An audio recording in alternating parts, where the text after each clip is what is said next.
Assalamu alaikum wa rahmatullahi wa barakatuh. May the peace and blessings and mercy of Allah subhanahu wa ta'ala be upon all of you. Then welcome back to my channel, to this page. I'm glad you're all tuning in again. On this page, one of the things that I focus on doing is looking outside into the media, into the world, what's going on, and seeing how we can reflect on that and remember Allah subhanahu wa ta'ala through these things. Also in the world, we're faced with many dark, horrible situations, terrifying situations, devastating situations like the devastating blast in Beirut, Lebanon, and that's what we will be talking about today, and how Islam sheds light on this situation. Inshallah, I want to try to give you guys a more positive perspective on this whole situation. So now, when we look at this blast, this devastating, enormous blast, it looked like a nuclear bomb explode in Lebanon. What's the first thing that comes to mind? What's the first thing that we imagine? First of all, it saddens our heart that this happens, subhanAllah. We think of the 100 people that have passed away and probably growing, subhanAllah. Imagine there are some people that probably just dissipated the second the bomb went off. Now, what I come here to tell you today is that when we hear of this Beirut, Lebanon, what's the first thing that comes to mind? The first thing that comes to mind is the sadness that overwhelms our hearts. We think of the 100 people that have passed away and those bodies that haven't even been found, subhanAllah, that dissipated upon blast. We think of the 300,000 people that have no homes, O Muslims. Could you imagine people that were generally wealthy, that have lived in a house their entire lives, that have kids that have a good source of income? Now they have the first time in their life have to learn how to live without a home, maybe without even some family members, subhanAllah, and without even a source of income. Many businesses were shattered in this blast. We see videos of the streets and how the glasses, boom, they shatter. It's like it was out of a movie, subhanAllah. So, and the thousands of people that have been injured, we pray that Allah subhanahu wa ta'ala grant their country an entire recovery, an easy recovery, economically, physically and mentally as well, subhanAllah. So when we think of this blast, it saddens our heart, but I'm here to tell you today that because of the religion of Islam, that no matter what situation you're in, there's always a positive.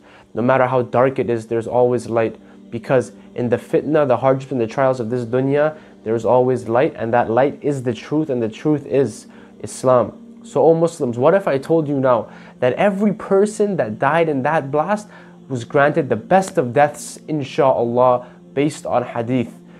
Wow, could you imagine that? These people, many of them, were probably granted better deaths than what will happen to us, subhanAllah. So we think, wow, that's something that they have an advantage of on us. That's something that happened much better to them than us. Now you might ask me, well, what do you mean? What are you talking about? They died of an explosion.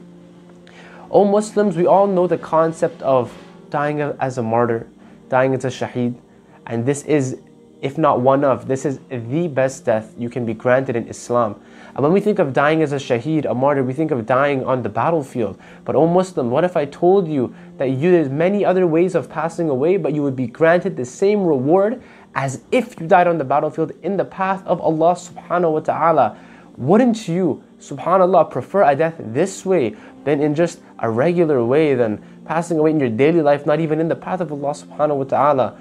O Muslims, I bring you the hadith of the Prophet Muhammad sallallahu alayhi wasallam to the nearest effect when he tells us of the 7 categories of people that if they pass away in this condition, they will be granted the death, the reward of a martyr, subhanAllah.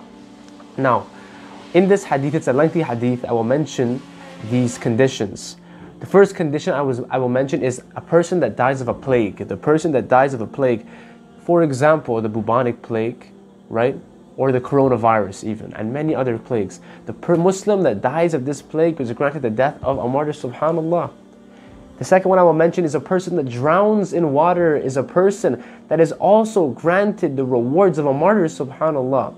The third person is a person that passes away and dies of a stomach illness, O Muslims. The person that passes away because of stomach illness is granted the death of a martyr, subhanAllah. The fourth one is a person that dies because of fire. Now, O Muslims, in this explosion, some people And Allah subhanahu wa ta'ala knows best. Some people died of instant impact from the fire, bodies dissipated. These people were granted the best of deaths if this was the case because of the hadith of the Prophet Muhammad sallallahu alaihi wasallam. Another way of having the reward of a martyr, according to the hadith of the Prophet Muhammad sallallahu alaihi wasallam, is dying from a collapsing building. Subhanallah. How much people had pieces of building and concrete passed away because of that. Oh, we could imagine if we look at the city. And the other two is a woman that dies of pregnancy. Subhanallah. She is granted the death of a martyr. And a person that passes away of pleurisy. This is an internal disease due to the heart and the lungs. Subhanallah. Now, O Muslims, when we see this explosion, we don't know much. We don't know anything, subhanallah. Many conspiracies, and what comes to mind is simply emotion. And we have to remember that in the Quran, Allah subhanahu wa ta'ala says that indeed you have not been given knowledge except with very little.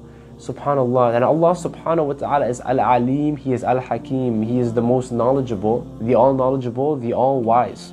Subhanallah. Could you imagine that city, that inshallah everyone that passed away was granted the best of deaths?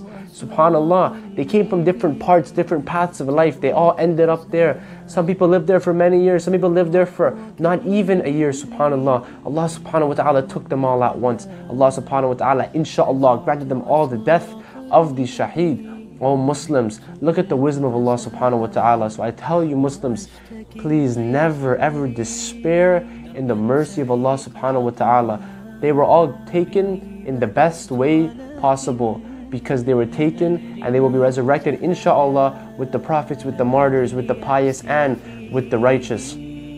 So O Muslims, I bring you this tale today.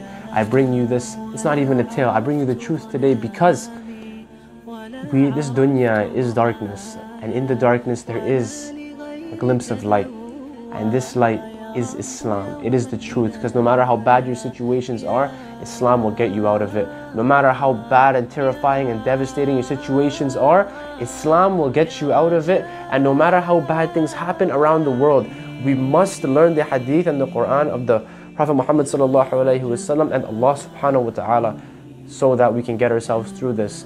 And I try to bring you all a more positive perspective on this issue today, O Muslims. Now, O Muslims, I want to bring you one more thing. Imagine if today was your last day. These people did not know that today was going to be their last day. It says that the most certain thing in this world is death, and the most uncertain thing is when you will die. Subhanallah. And is it not told to us, كُلُّ نَفْسٍ ذَائِقَةُ الْمَوْتِ, every soul will taste death? And don't we all know that a doctor could never even tell you the exact second you're going to die. They might give you an average, and even if they give you an average, it's not certain. You can live beyond or below that average. Only Allah subhanahu wa ta'ala knows when we will die, but one thing we all know is that we will die.